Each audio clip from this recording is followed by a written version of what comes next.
Hello everyone, welcome to QIS, and today we are going to study a very important topic, the decline of Indus Valley Civilization. Indus Valley Civilization government exams का बहुत ही important topic है और इससे mains में भी question मिलते हैं और प्रीलिम्स में भी क्वेश्चन मिलते हैं। तो आज हम पूरा स्टडी करेंगे कि इंडस वैली सिविलाइजेशन थी क्या और इसका डिक्लाइन कैसे हुआ। इंडस वैली सिविलाइजेशन स्टार्ट कब हुई थी? 3300 BC टू 1700 BC। अब कहाँ हुई थी? जो आज मॉडर्न डे पाकिस्तान है और नॉर्थ वेस्ट इंडिया है। नॉर्थ वेस्ट इंडिया में आ जाता है हमारा गुजरात और राजस्थान और थोड़ा वेस्ट यूपी हरियाणा, ये सब आ जाता है। अब इसके की फीचर्स क्या थे? ये एक ब्रॉन्ज एज की सिविलाइजेशन थी and was remarkably advanced with well planned cities like Harappa and Mohenjodaro. तो हरप्पा सबसे पहली सिटी थी जो इसमें डिस्कवर की गई थी, इसलिए इसका नाम हमने रखा है हरप्पन सिविलाइजेशन। और इंडस वैली सिविलाइजेशन भी इसका नाम है और सेकंड नेम है हरप्पन सिविलाइजेशन। और मोहनजोदाड़ो और भी इसमें बहुत सारे फेमस सिटीज़ हैं, आगे आएंगे। अभी तो हम इसके फीचर्स की बात कर रहे हैं। तो पहला फीचर क्या हो गया? ब्रॉन्ज एज सिविलाइजेशन थी, वेल प्लान सिटीज़ थी, सोफिस्टिकेटेड ड्रेनेज सिस्टम बहुत अच्छी तरीके से अलाइन था, standardized weights and measures and a writing system that remain undeciphered. Undeciphered word यहाँ पे आ रहा है। अनडेसिफर्ड का मतलब है जिसकी आज तक ट्रांसलेशन नहीं की गई है।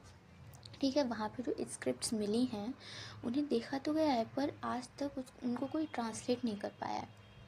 ठीक है। The civilization covered an larger area than Egypt and Mesopotamia combined.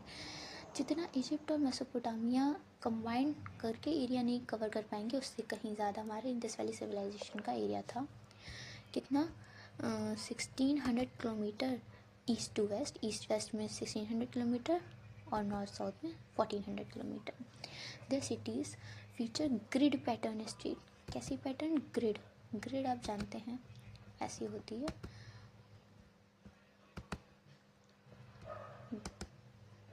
ठीक है, इस तरीके का हमारा जो था वो स्ट्रीट्स थी लाइक ग्रिड।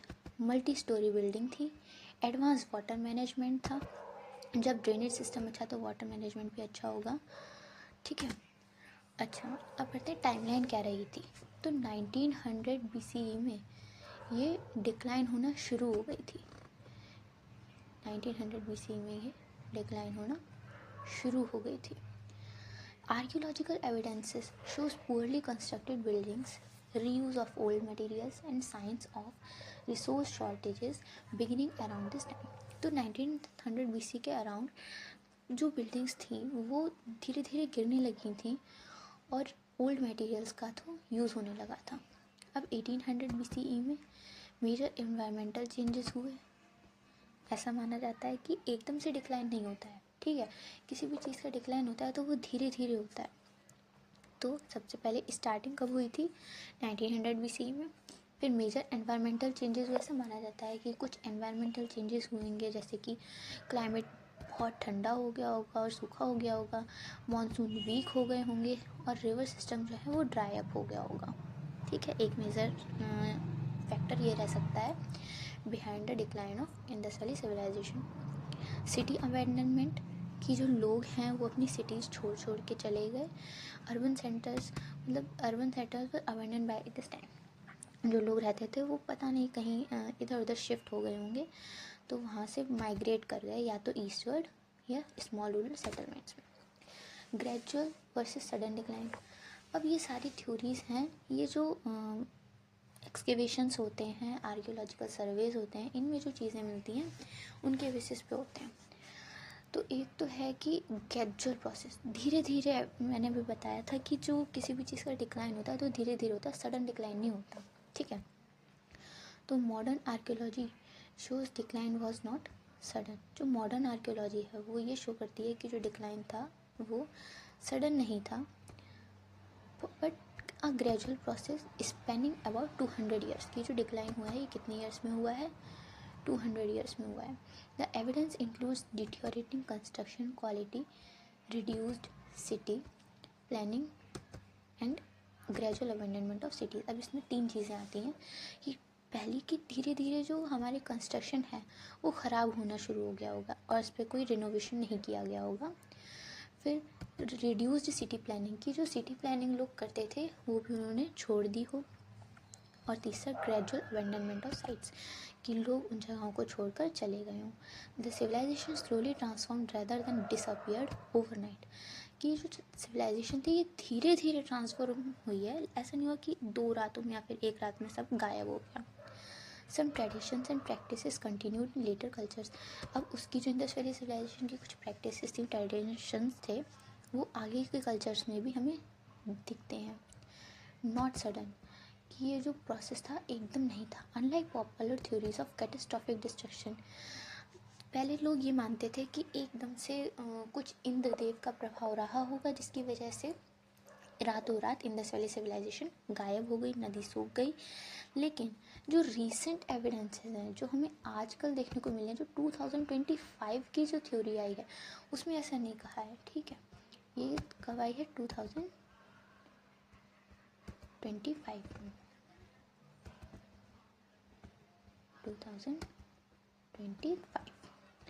इसमें एविडेंस ये मिले हैं कि एकदम सडन चेंज नहीं था, सडन डिक्लाइन नहीं था, but it was a gradual process. Suggest no single devastating event cause the collapse कि एकदम एक सिंगल इवेंट इसके पीछे फैक्टर नहीं था, बट बहुत सारे फैक्टर्स थे, मल्टीपल फैक्टर्स। ठीक है, the cities were gradually abandoned rather than destroyed at all at once. ठीक है, कि सिटीज़ जो थी वो धीरे धीरे खाली हुई हैं, एकदम से सब बर्बाद नहीं हुआ है।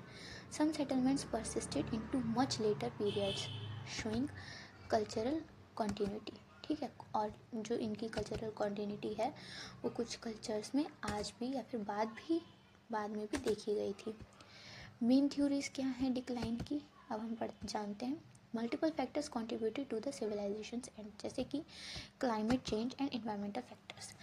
अभी रिसेंट स्टडीज़ आई हैं कि 4 बार क्लाइमेट चेंज, मतलब 4 स्टेजेस थी क्लाइमेट चेंज की, कितने कितने ईयर्स पे, with the span of 85 years. कितना? 85 ईयर्स, सॉरी इसको प्लीज़ इग्नोर करना। कितने ईयर्स का? 85 ईयर्स का, 85 ईयर्स। फिर क्या हुआ? नेचुरल डिजास्टर्स भी आ सकते हैं। ठीक है, कुछ अर्थक्वेक आया हो या फिर सुनामी आई हो। रिवर कोर्स चेंजेस कि रिवर ने अपना रूट चेंज कर लिया हो जिसकी वजह से थोड़ा पानी की स्कार्सिटी हो गई हो। इन्वेजन एंड माइग्रेशन थ्योरीज कि लोगों का इन्वेजन हो गया हो, कहते हैं आर्यंस का इन्वेजन हुआ था। और इंटरनल डिके कि उनका अंदर ही अंदर डिके हो गया हो। अब जाते हैं क्लाइमेट चेंज की थ्योरी पर। टेम्परेचर चेंज कि जो क्लाइमेट का टेम्परेचर वो धीरे धीरे ठंडा होने लगा, कब? 1800 BC में, और ड्राई भी होने लगा। रेनफॉल वो रिड्यूस हो गया। समर मानसून एरियाज पर hit hardest by declining precipitation patterns. ठीक है, रेनफॉल बहुत डिक्लाइन हो गया, प्रेसिपिटेशन नहीं हुआ तो वहाँ भी सूखा पड़ गया होगा। एग्रीकल्चरल इम्पैक्ट, अब जब वाटर की स्कार्सिटी है तो क्रॉप्स भी नहीं हो पाएंगे, इरिगेशन नहीं हो पाएगा। जब इरिगेशन नहीं हो पाएगा तो कोलैप्स हो जाएंगी सिटीज़। मॉनसून फेलियर कि मॉनसून ही नहीं आया, मतलब सारी चीज़ें रिलेटेड किससे हैं? पानी से। ठीक है, ये तो हमारी थोड़ी पहले की थ्योरीज हैं। कैसी? पहले की अर्लियर थ्योरीज हैं।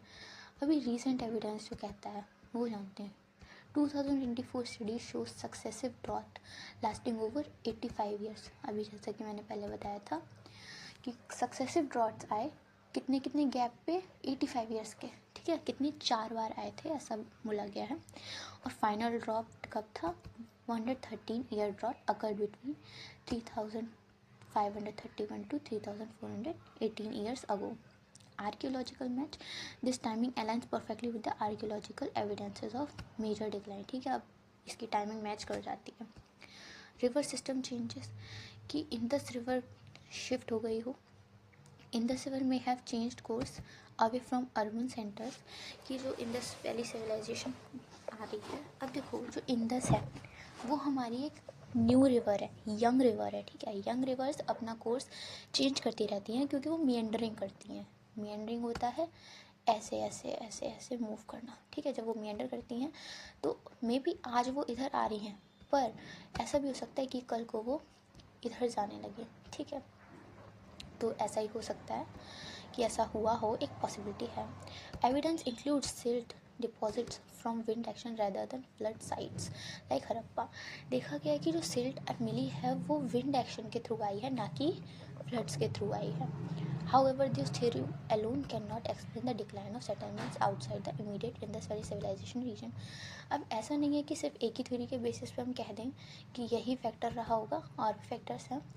Saraswati river loss, the Ghaggar Hakkar Hakra river system, possibly the ancient Saraswati river mention in the Vedic text. अब वैदिक टेक्स्ट में मिलता है कि सरस्वती एक इम्पॉर्टेंट रिवर थी, लेकिन ये धीरे धीरे सूख गई। पहले इसका संगम इलाहाबाद में होता था, लेकिन अब जैसे कि धीरे धीरे सूख गई है तो नहीं मिलती। Satellite imagery has revealed the ancient course of this now dry river system. अब हमें कैसे पता चला इसका कोर्स क्या था? तो सैटेलाइट से पता चला इसका कोर्स क्या था। Natural disasters and geological events, flood evidence. अब फ्लड के एविडेंस मिले हैं, ठीक है। सिल्ट डिपॉजिट्स मिली हैं, houses and is covered by silt up to 30 feet above ground level, ठीक है। फ्लड एडेप्टेशन मिली हैं। Earthquake activity, the Indus valley civilization is seismically active with evidence of tectonic disruption. ऐसा भी हो सकता है कि अर्थक्वेक आया हो। लैंड चेंजेस, अर्थक्वेक में have raised flood plains blocking river system. Coastal shifts भी हो सकते हैं, बहुत सारे रीजंस थे। 4 मेजर इम्पैक्ट। अब 4 मेजर इम्पैक्ट हम जानते हैं। 4 मेजर इम्पैक्ट क्या थे? वो थे agriculture, trade network, urban centers और social structure. The declining monsoon and river changes made farming increasingly difficult. अब जो डिक्लाइनिंग मानसून था और रिवर का जो चेंज था अपनी पोजीशन से या फिर कोर्स थे, वो चेंज हो गया था, तो इसमें एग्रीकल्चर थोड़ा डिफ़िकल्ट कर दिया था। पहले वहाँ पे मतलब जो वाटर रिक्वायरिंग क्रॉप्स थे लाइक मिलेट्स थे, ठीक है, राइस थे, वीट था, ये मिलते थे। लेकिन अब बाद में यहाँ पे लो वाटर रिक्वायरमेंट क्रॉप्स पाए जाने लगे, उसके हमें एविडेंसेस मिले हैं, फॉसिल्स मिले हैं, ठीक है। Trade network, coastal uplift due to tectonic activity made important sea ports landlocked. This disturbed sea trade connection with Mesopotamia और अदर रीजन से ट्रेड नेटवर्क थोड़ा कम हो गया हो, इसकी वजह से सिटी को ये जो इंडस्ट्रियल सिविलाइजेशन है कोलैप्स कर गई हो। Urban centre cities become harder to maintain without reliable water supply. अब वाटर सप्लाई थी नहीं, तो सिटीज़ में भी लाइफ थोड़ी डिफ़िकल्ट हो गई थी। Population density dropped as people moved away. अब जैसे जैसे पीपल दूर जाना शुरू हुए, इंफ्रास्ट्रक्चर डिटेरियोरेटेड। इंफ्रास्ट्रक्चर जो था, उनके घर थे, वो उनकी भी क्वालिटी ख़राब होने लगी धीरे धीरे। आते social structure, the environmental stress likely led to social instability and population movements। अब जब इन्वायरमेंटल स्ट्रेस आ रहा है, इतने डिज़ास्टर्स आ रहे हैं, ड्रॉट आ रहा है, कहीं भी फ्लड आ रहा है, ठीक है, तो इसकी वजह से पॉपुलेशन वहाँ से शिफ्ट होना शुरू हो गई, रूरल कम्युनिटीज़ में जाके बसने लगे वो लोग। The critical drought period 11 years, ठीक है, कितनी बार? 3 बार। Research identifies a devastating 13-year-old drought occurring between, ये तो अभी बताया 35 ईयर्स के उस गैप पे 3 बार आया, वैसे 4 बार आया है, ठीक है। कितनी बार आया है? 4 टाइम्स, ठीक। एविडेंस फ्रॉम आर्कियोलॉजिकल साइट्स, कुछ हमें देखो मेन इंपॉर्टेंट साइट्स हमारी याद कर लीजिए आप, कौन कौन सी हैं? हड़प्पा, मोहनजोदारो, धोलावीरा, कालीबंगन, लोथल और बानावाली। अब आप इनकी प्लेसेस भी याद ज़रूर कर लीजिएगा क्योंकि वो हमारे कॉम्पिटिटिव एग्जाम्स में आती है। Human skeletons have found lying on the streets suggesting possible conflict but the timeline doesn't match the proposed Aryan arrival dates, ठीक है।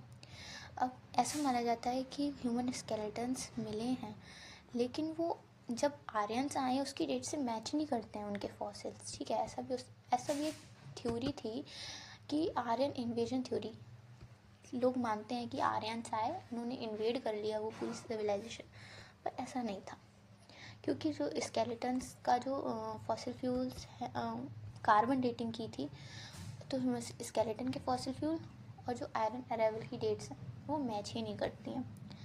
While some scholars propose that iron invasions caused the decline, this theory has major flaws. Harappan decline began around 1800, but Aryans didn't arrive until 15 BC. 15 BC तक तो Aryans आए ही नहीं थे. The Rigveda mentioned fortresses of Dasa's battles at places like Haryapia, possibly Harappa. ठीक है. Geological impact of the decline, how environmental changes affected different regions differently. Regional variations, the decline didn't affect all the regions. अब देखो decline हुआ तो सब जगह वो same नहीं था, अलग अलग था। इंडस वैली सिविलाइजेशन का कोर इतना था वेस्टर्न कोस्ट पे, अब जहाँ पे बेसिकली इंडस वैली सिविलाइजेशन थी उसका सबसे ज़्यादा इफ़ेक्ट था। फिर वेस्टर्न कोस्ट पे सबसे ज़्यादा था, फिर इंडस वैली कोर पे, फिर ईस्टर्न रीजन्स पे, फिर नॉर्दर्न एरियाज़ पे, फिर सदर्न सेटलमेंट्स में। ठीक है, अलग अलग था। This river valley sides cities faced water shortages. क्या हो गया था? वाटर शॉर्टेज तो मेन था। मेन रीज़न अगर कोई पूछे तो हम बोल सकते हैं water shortage. Environmental data from scientific studies, ये आप पढ़ सकते हैं अपने आप, इतना इम्पॉर्टेंट नहीं है। Before and after settlement patterns, large urban dominated with sophisticated planning, high population density, well organized cities. ये मैच्योर पीरियड था जब इंडस वैली सिविलाइजेशन एकदम पीक पर थी, और ये लेट पीरियड है जब इंडस वैली सिविलाइजेशन का डिक्लाइन शुरू हो गया था। अच्छा, फैक्टर्स अब याद कर लेते हैं कौन कौन से थे। प्राइमरी कॉज था क्लाइमेट चेंज और मानसून फेलियर। ठीक है, प्राइमरी कॉज था क्लाइमेट चेंज और मानसून फेलियर। सेकेंडरी चीज था इफेक्ट था river changes, coastal upliftment, recurring dots. और तीसरा था ह्यूमन रिस्पॉन्स। ठीक है, ह्यूमन रिस्पॉन्स में आता है माइग्रेशन भी आ सकता है और ट्रेड कनेक्शंस भी आ सकते हैं। अब डिक्लाइनिंग का प्रोसेस ये भी याद कर लेते हैं। अर्ली वार्निंग कब? 1900 टू 1800 BCE, ये अर्ली वार्निंग थी। और फिर एनवायरमेंटल 1850 टू 1800, और अर्बन अबेंडनमेंट 1800 टू 750 BC, और कल्चरल ट्रांसफॉर्मेशन 1750 टू 1700। अब एविडेंसेस कौन सी दो मेजर सिटीज़ से मिले हैं? तो वो है मोहनजोदारो और हड़प्पन सिविलाइजेशन। ठीक है, यहाँ पे कौन से मिले हैं? Silt deposits. कौन से? सिल्ट डिपॉजिट्स और ग्रेजुअल अबेंडनमेंट यहाँ पे, rather than sudden destruction. Mohenjodaro को पता चला है कि सडन डिस्ट्रक्शन के बजाय सिल्ट डिपॉजिट भी हुआ है और अबेंडनमेंट भी हुआ है। और हड़प्पा से क्या मिला है हमारा? पुअर कंस्ट्रक्शन और material use in later periods की। वहाँ की जो ब्रिक्स वगैरह बच गई थी वहाँ के आसपास के लोग ले जाते थे। एक फैक्टर आता है migration analysis. Archaeological evidences suggest Harappan population migrated primarily eastward toward Ganga basin. ऐसा माना जाता है कि वहाँ की पॉपुलेशन जो थी वो गंगा बेसिन की तरफ मूव कर गई थी। ठीक है, माइग्रेशन हो गया। अच्छा, पता कैसे चली ये न्यू एविडेंस? पहली चीज़ थी सैटेलाइट इमेजिंग, फिर थी केमिकल क्लाइमेट एनालिसिस, फिर रेडियो कार्बन डेटिंग, फिर इंटरडिसिप्लिनरी स्टडीज़। ठीक है, ये 4 फैक्टर्स आप लिख सकते हैं, याद कर लीजिएगा। सैटेलाइट इमेजिंग जो कि एंशिएंट रिवर कोर्स के बारे में और ट्रेड रूट्स के बारे में बताती है। क्लाइमेट एनालिसिस से जियो साइंस और टेक्नोलॉजीज़ और एंशिएंट वेदर पैटर्न पता चलते हैं। रेडियो कार्बन डेटिंग से टाइमलाइंस पता चलती हैं कि इससे ही हमने वो आर्यन वाली इन्वेजन थ्योरी का पता लगाया कि आर्यंस जब आए वो और वहाँ के ह्यूमन के जो फॉसिल्स हैं उनकी डेट मैच नहीं कर रही है। और इंटरडिसिप्लिनरी स्टडीज़ में आर्कियोलॉजी, क्लाइमेटोलॉजी और जियोलॉजी तीनों को कंबाइन करते हैं। कल्चरल कंटिन्यूटी आफ्टर डिक्लाइन, कुछ कल्चर अभी भी मतलब बाद में भी लोगों में रहा था, एकदम से ख़त्म नहीं हुआ था। Evidence of continuity. अब इसका एविडेंस क्या है कि Indus valley civilization inhabited after mean decline, religious practices like female figurines, yogic postures अभी भी था हिंदू ट्रेडिशन में। बीड मेकिंग, पॉटरी, मेटलर्जी ये भी कंटिन्यू रहा था। Artistic style and motifs in the Harappan seals ये भी हमारे इंडियन आर्ट एंड आर्किटेक्चर में आगे देखे गए थे। लेसन सब, अच्छा लेसन क्या मिलते हैं, एक बहुत इम्पॉर्टेंट चीज़ है कि monsoon failure and cost collapse, monsoon failure की वजह से कोलैप्स हुआ।